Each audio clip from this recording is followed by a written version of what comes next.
you know, this is the moment when my battery is getting off, so I will do it the same way as my colleagues.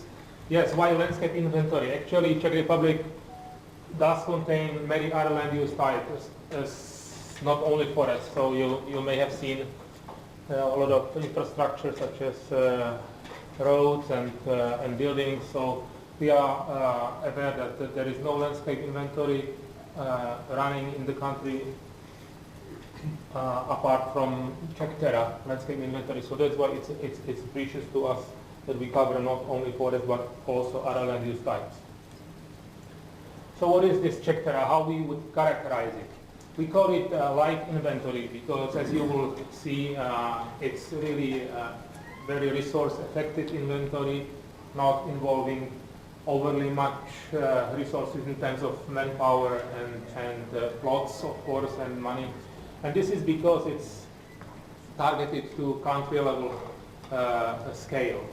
It's still a multi-source inventory type because it involves several sources of data, including remote sensing, where we have aerial photography to determine land use categories. We have traditional field survey conducted on forest land and actually outside forest with some woody vegetation, which we may call other woody land.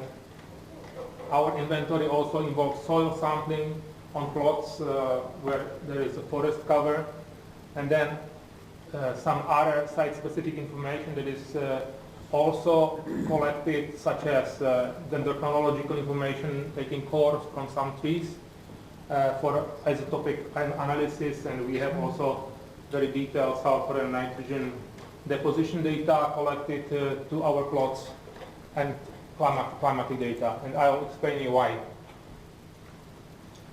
This is the scheme of CzechTerra landscape inventory system. It's very simple, actually. We use a grid of 7 times 7 kilometers to cover entire country, which gives us almost 1,600 locations, as we call it, and each. This is functional. So at each locality, actually, that locality has a size of 50 times 450 meters, which gives us 2,025 interpretation squares. So it's actually a grid-based analysis of land cover on localities.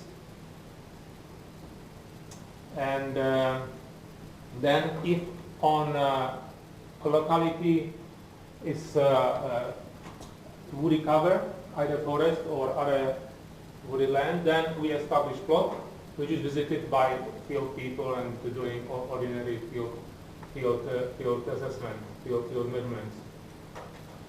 I forgot to mention that actually the span of this grid, 7 times 7 kilometers across the entire country, has been determined by the aim of this inventory, which has been determined as by target accuracy at least 5% on volume. That is, growing stock at country level should be at that precision. So that was the reason why the step was determined that way. And up to now, we have been able to conduct 2 cycles of that landscape inventory. One we call 2009 because the field survey was conducted within the years 2008 and 9, whereas the other cycle, repeated cycle, was conducted in 2014 and 15. There are different funders. The first one was funded by the Minister of Environment, and the second repeated inventory was conducted within the frame of the project funded by the Czech Science Foundation, which is our national funding body for basic research. CzechTerra has been actually designed as a continuous inventory, but up to now we have not been able to secure other funding for running a continuous inventory. What is really interesting right now in our country, we have basically 2 inventories running. One is the traditional forest inventory, which conducted last year also its second inventory cycle, and the other is CzechTerra landscape inventory. And both 2 inventories are field map supported because both of them use field map.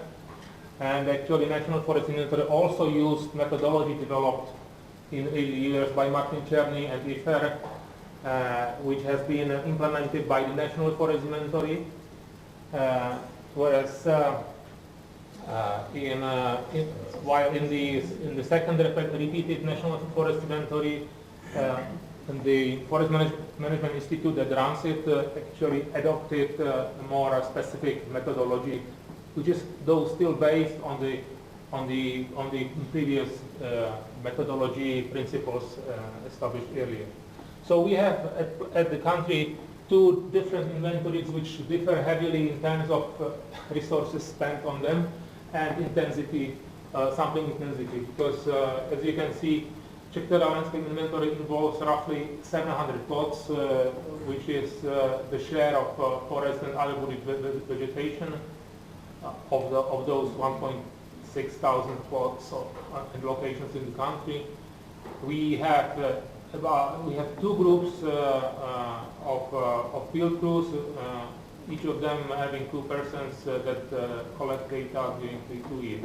So that's the manpower required for running one cycle of CzechTerra landscape inventory, as compared to the National Forest Inventory, which involves 23,000 plots. They have 20 groups each with 3 persons, and they collected data basically 5 years for the second inventory cycle. So if I roughly compare, it's a very conservative comparison, the amount of resources and the difference between these two types of inventories is about 1 to 40, and it's still very conservative estimate. Let's go to the first component of CzechTerra landscape inventory assessment.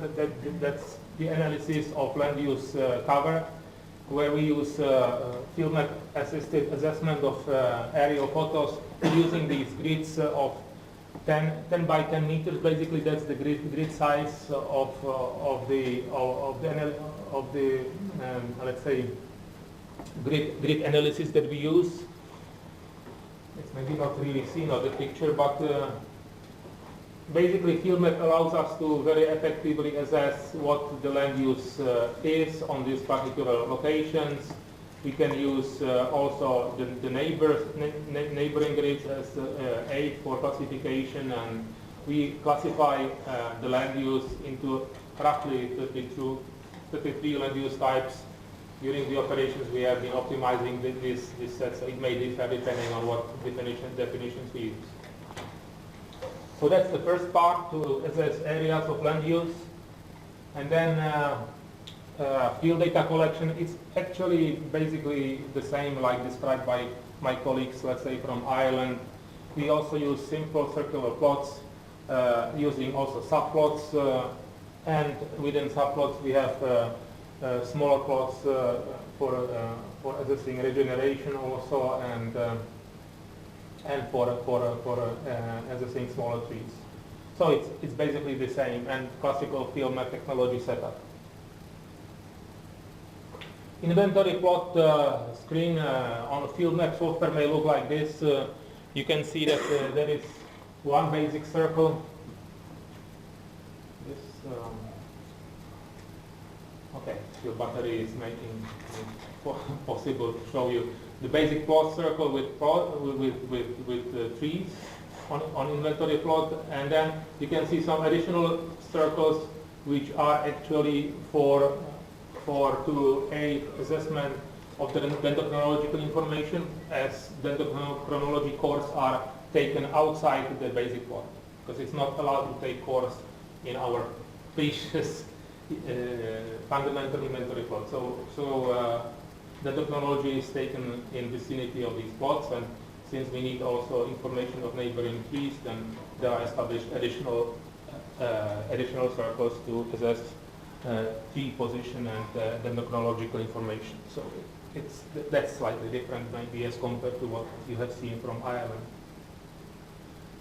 To aid interpretation of data, when we analyze the information from sampling, we stratify the land into height classes, because altitude is the prime ecological determinant for productivity of forest in our country. So altitude is very important, and we divide the land into low elevations up to 400 meters above sea level, then middle parts 40 to 700 meters above sea level, and higher parts over 700 meters. You know, and that has very important ecological interpretation, because basically lands below 400 meters are considered to be well suited for oak tree species.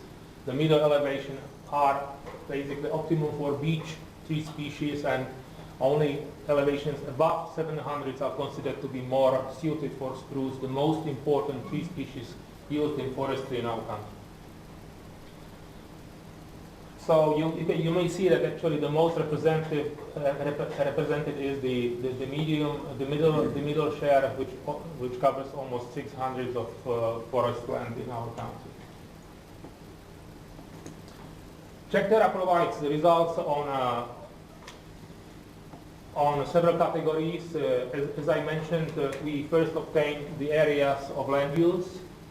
Then on forest timberland land use class, we obtained the detailed information. As you may know from the classical forest inventories, there is basic dendrometric information on stands, including species composition, diameter distribution, age structure, diversity, volume, biomass, also carbon, and let's say gain damage or other type of damage to trees. Then information on regeneration, this is very important to see how the new forest is growing. So we know the information on species composition, structure, also damage to regeneration. We collect certainly information on deadwood, either standing and lying, and then we have also classical site description on each plot, so there is information about ground vegetation and type of biotope. Similar information is collected on other wooded land, and then since we have information on land use classification, we can create a lot of landscape characteristics based on that information. So this is what this landscape inventory may provide, and I'll show you some let's say example of the results, as the presentation doesn't allow me to cover it extensively. I selected at least something. First, let's look on the results in terms of land cover categories.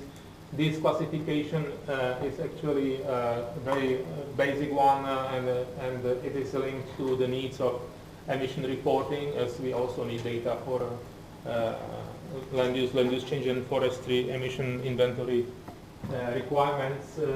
You may see that in terms of forest land occupies about 35 or 36% of the land. Then other wooded land is represented by about 7%, and then most of the land is devoted to agriculture still, but built-up areas also actually significant and growing. We have that information actually available in this classical field map inventory analyst output tables, which you may be familiar with. So that's the information on land use cover. I also noted actually CzechTerra 2009, CzechTerra 2015. These are the two cycles of our landscape inventory conducted. The difference is just 6 years. So in terms of land use cover, there is no really obvious change within those 6 years, since the land use cover dynamics is not that strong. So there have been insignificant changes in land use cover categories, the broad categories like these ones. Let's go to the prime results of the inventory as for forest land. You see that our assessment of growing stock is about more than double than that what we have heard from Hungary. Currently, the estimate of growing stock volume is 9,017,000, and the accuracy is about 4.2%, which is something that proves that the design was selected correctly. We get really that estimate of volume stock under 5% in terms of the accuracy. You may see that there is actually a difference between the assessment from 2009 and 2015. So within those 6 years, there has been build-up of growing stock. which is actually positive because it means that the woody resources are not overloaded. Here I noted the number that has come up freshly this year from the Forest Management Institute from NFI 2015, and they estimated the growing stock to be 889 million cubic meters, which is pretty comparable. They, of course, since they use 23,000 plots, they have the uncertainty estimate around 1%, if I'm not mistaken. So this is a bit better, but still the span of their upper and lower confidence interval basically covers our estimate too. So that's the comparison of growing stock volume. If we would look on these data expressed by hectare, so merchantable volume by hectare, we get the assessment of 3,029 cubic meters per hectare, which is actually pretty high in terms of, let's say, European countries. It's one of the highest in Europe, and of course there is a higher growing stock per hectare as compared to the previous year, which corresponds to the previous slide. The comparable number from National Forest Inventory that Forest Management Institute published is 317 cubic meters per hectare, which is within the uncertainty range estimated. Well, this is basically another important key estimate, current volume increment. This is something which you can get only when you have repeated inventory assessment, and this number came up from our analysis of these two repeated cycles. So it is estimated on the basis of 6 years period between the two inventories, and 10.3 cubic meters is something that we had actually expected. What we didn't know exactly what would uncertainty be, but we are still under 5%, close to 4% uncertainty for the current volume increment. This is actually quite good. There is a big difference in terms of growing stock, current volume increment for conifers and broadleaves. Of course, conifers are more productive. You may not see that number, it's very small in that table.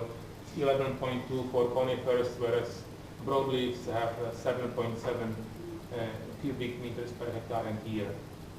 So that's something that is really one of the key number coming from repeated statistical inventory. For comparison, the NFI, they also published very recently this year their estimate for forest, and they estimated growing stock increment slightly lower. It's 9.3 cubic meters per hectare, but it should be said that it's not directly comparable because their interval between NFI 1 and 2 is 10 years, and it covers different years as compared to our years. So these numbers are not really comparable, but should be roughly the same.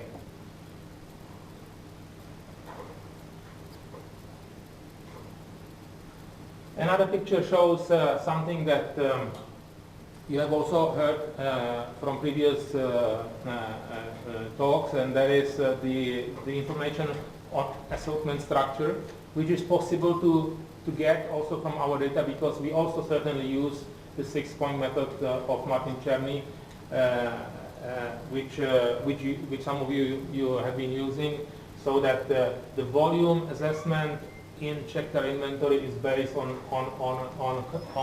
stem profiles of trees. So this allows to define actually assortments according to the criteria that you may select. So we also may express assortment share for different tree species and use the quality class classification as common in our country. So this is something really important to have because it gives you flexibility to also obtain pricing of the assortments. So the pricing is here. Actually, this is some big number that you may not understand. Also, I don't understand what is it actually. 1.1665 billions of Czech crowns. This is apparently some big number, but basically this is This is one of the valuation that you may get if you have assortment structure and if you apply criteria on that valuation. Here this is kind of let's say potential valuation that does not take into account the share of gain damage, which you could also easily get in and implement in the calculation. So the estimate may also involve other information collected in the inventory if you have that information. So this is something that we cannot compare to NFI because despite the resources they spend on their inventory, they do not have the volume assessment using STEM profiles, so they don't have any assortment structure calculated. So you cannot compare it. Let me show some more, let's say, ecological numbers which I'm interested in. Here we have three species composition by volume actually, so you may see that spruce, this is something heavily promoted by Czech foresters, but now in critical phase because this is the tree species very sensitive to climate warming, let's say climate change. We have a lot of adaptation measures taking into consideration what's going on with spruce, which is declining. And also that picture that you may see shows a tree that is not so healthy. There is a bark beetle on it, you know, so it's basically dying spruce, but still having a lot of volume. But by volume is very important tree species. It has been traditionally used by foresters for decades, so that's why we have unnaturally high tree species composition in terms of conifers. Also pine is heavily represented with 12%, whereas our biggest, most important broadleaf tree species are represented by 7 or 6% in terms of volume. I believe here I have also numbers times. It's enough. Now I get actually this chairman to be tough on me because I should speed up. Well, comparable number by NFI. I will just briefly show you that if you look on tree species composition by area, you get different numbers. Norway spruce is just 42%, and you may also assess how important is this share in terms of these altitude categories. I will not go into details. Nevertheless, the one detail which I want to mention is that basically CzechTerra easily detects and supports adaptation strategies and policies by detecting where the most attention should be given, and this is the medium altitude locations in the country where really something must be done to spruce and spruce-dominated forestry. In terms of beach, the situation should be improved. Just one slide on species composition on other wooded land. If you go outside the forest, the situation is opposite. You know, distributed vegetation is much more actually favorable in terms of represented broadleaf tree species. We have broadleaf tree species dominating the elements in the landscape outside the forest. So their conifers are not used so much. To summarize, we can say that CzechTerra landscape inventory offers similar spectrum of results as NFI, but extending also beyond the forest and using much less resources. We nevertheless can use these results only at country level because that's why it's so effective. We are not designing that inventory to be used at, let's say, regional level. It has been designed as a continuous inventory, but so far we have not been applying that due to lack of funding. And the system is designed to work just with, like, let's say, 5 people altogether. And that let's say, resource, we would be able to run the system continuously. So it's complex, flexible, open, and data and results are available, and more research is going on, which maybe show my 2 more slides which I have. This slide may be a little bit complicated, but it basically shows the 2 cycles and the current cycle, which has been funded by the Czech Science Foundation. So I have to list it. Actually, I have to say that that inventory cycle has been a collaborative effort of 5 institutes coordinated by IFER, and these institutes are listed here. And maybe really the last slide, no, last but one, I would just want to say that we already published these results in local journals, and also since it's now scientific projects, we get also new scientific publications going out of these data. In my very last slide, I just want to say that CzechTerra has been a successful project for us because it supports domestic strategic planning. It has been used already to support, national forestry plan that we have. That strategy document, one strategy document. Then it's currently being used in adaptation strategy, evaluation and implementation plan. In terms of international reporting, we use this data for emission inventory under the Convention and Kyoto Protocol under the UNFCCC. And in terms of research, I have only briefly noted that basically now the second inventory is a research project which should generate output also on long-term time series based on the chronology. And I have to say that we have requests from other users for data and information based on this data, because our data are available as compared to the data from NFI, which we do not have access to. So this is what I wanted to say. Thank you for your attention.